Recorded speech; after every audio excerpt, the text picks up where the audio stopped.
رب العالمين والصلاة والسلام على سيد المرسلين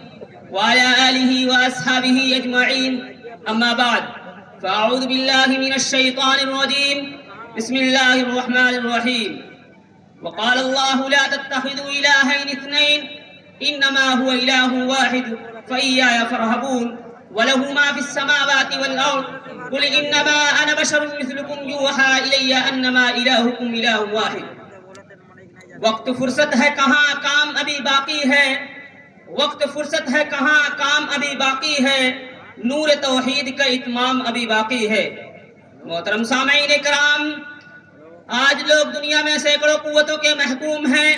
ماں باپ کے محکوم ہیں دوستوں احباب کے محکوم ہیں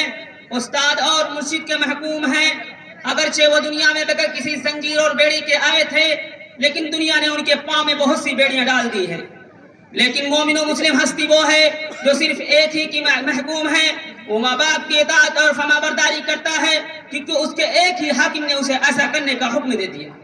وہ دوستوں سے محبت رکھتا ہے اور اپنے رفیقوں اور ساتھیوں کے ساتھ سچے برتاؤ کی تلقین کرتا ہے اور اپنے سے ہر بزرگ اور ہر بڑے کا ادب ملحوظ رکھتا ہے کیونکہ اس کے تمام حقیقی نے اسے ایسا ہی بتلایا ہے وہ بادشاہوں اور حاکموں کا حکم مانتا ہے کیونکہ اس کو ایسے حکموں کے ماننے سے نہیں روکا گیا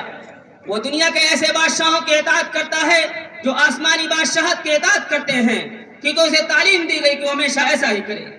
لیکن یہ سب کچھ جو کرتا ہے تو اس لیے نہیں کرتا کہ ان کے اندر حکم مانتا اور ان کو جھکنے کی جگہ سمجھتا بلکہ صرف اس لیے کہ اطاعت ایک ہی کے لیے ہے حکم صرف ایک ہی کا ہے جب اس ایک ہی حکم دینے والے نے ان سب باتوں کا حکم دے دیا تو ضروری ہے خدا کے لیے ان سب بندوں کو بھی مانا جائے اور اللہ کی اطاعت کی خاطر وہ اس کے بندوں کا بھی مطیع ہو جائے مومن کا سر آستانہ الہی کے سوا کسی آستانے پر نہیں جھک سکتا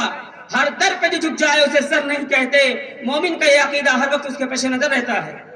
چنانچہ قرآن کا ارشاد ہے ان الحکم الا للہ امر اللہ تعبدوا الا اياه حکومت اللہ کے سوا کسی کی نہیں اس نے حکم دیا کہ اللہ کے سوا کسی کی عبادت نہ کرو میرے محترم بزرگوں دوستوں جو لوگ مال و جاہ کے سامنے سرنگوں ہیں وہ دیکھ سکتے ہیں کہ محمد صلی اللہ علیہ وسلم نے کوئی بھی مادیات کا محمد صلی اللہ علیہ وسلم مال و دولت سے تہی دست تھے ان کی دولتوں کا خزانہ ان کا فخر و فاقہ تھا کیا محمد صلی اللہ علیہ وسلم نے کوئی بھی مادیات گھر چھوڑی جو کثرت کے حرام کسی عظمت رکھتی ہو کوئی ایک بھی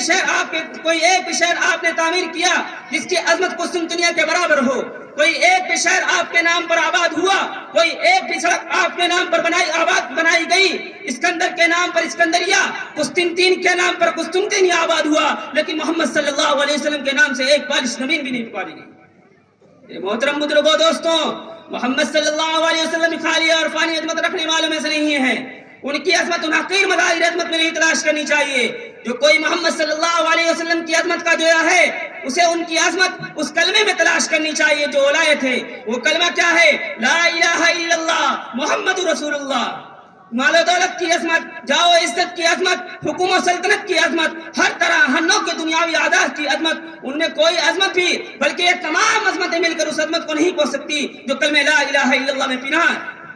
جب محمد صلی اللہ علیہ وسلم اور ان کے علاوہ کلمے کا ذکر ہوتا ہے تو دنیا کے تمام قارون تمام سکندر تمام ارسطو تمام بادشاہ تمام فلاسفہ بے اوقات ہو جاتے ہیں محمد صلی اللہ علیہ وسلم اس دنیا میں آئے اور یہ کلمہ اس کے سامنے پیش کیا لیکن دنیا اس کی قدر نہ جان سکی صرف ایک کلمہ تھا لیکن وہ ایک ہی کلمہ دنیا سے ٹکرایا اور اس میں زلزلہ پیدا کر دیا یہی ایک کلمہ تھا جس پر محمد صلی اللہ علیہ وسلم نے جنگ کی اس کی قوت سے بادشاہوں کے جتھوں دولت مندوں کے جتھوں عوام و خواص کے جتھوں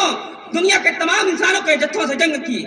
محمد صلی اللہ علیہ وسلم اس دنیا سے چلے گئے لیکن یہ کلمہ ان کا لایا ہوا کلمہ دنیا میں باقی رہ گیا اور اپنی راہ بتاتا رہا وہ اب بھی قائم ہے اب بھی گامزن ہے اب بھی مقابلہ کے لیے مستعد ہے اب بھی جنگ سے منہ موڑنے والا نہیں مگر کیسی جنگ ایسی جنگ جسے اسے آج مطلب اسے شکست نہیں ہوئی جس میں آلات کی جنگ نہیں حقیقت و معنی کی جنگ خون کی آرزومند جنگ نہیں زندگی کے کار فرما جنگ کلمہ لا الہ الا اللہ کی کامل فتح مندی میں صرف اتنی ہی دیر باقی ہے جتنی دیر میں مہم کا بندھن ٹوٹے اور جہل و غرور کی چٹانیں پاش پاش ہو جائیں یاد رکھیے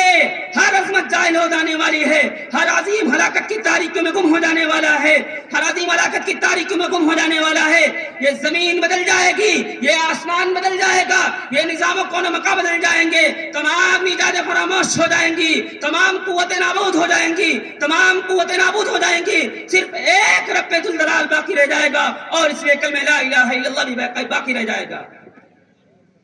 اور اس لیے کلمہ لا الہ الا اللہ بھی باقی رہ جائے گا، اور اس دن محمد صلی اللہ علیہ وسلم کا کلمہ پورا ہو جائے گا۔ تمام مخلوق صدق دل سے گواہی دے دے گی، اشہد ان لا الہ الا اللہ و اشہد ان محمد رسول اللہ۔ آج بھی جبکہ دنیا پر کفر کی ظلمت چھائی ہوئی تاناغیہ سے اہل کلمہ کا دل چھلنی ہو رہا ہے، آج بھی اس کی ضرورت ہے اس کلمے کو دہرایا جائے۔ اگرچہ بت ہیں جماعت کی آستینوں میں، اگرچہ بت ہیں جماعت کی آستینوں میں، مجھے ہے حکم ادا لا الہ الا اللہ۔ میں انہی چند باتوں پہ اپنی تقریر کو ختم کرتا ہوں، وآخر دعوانا ان الحمدللہ رب العالمین۔ ماشاءاللہ، موصوف نے بہت ہی اچھے انداز میں تقریر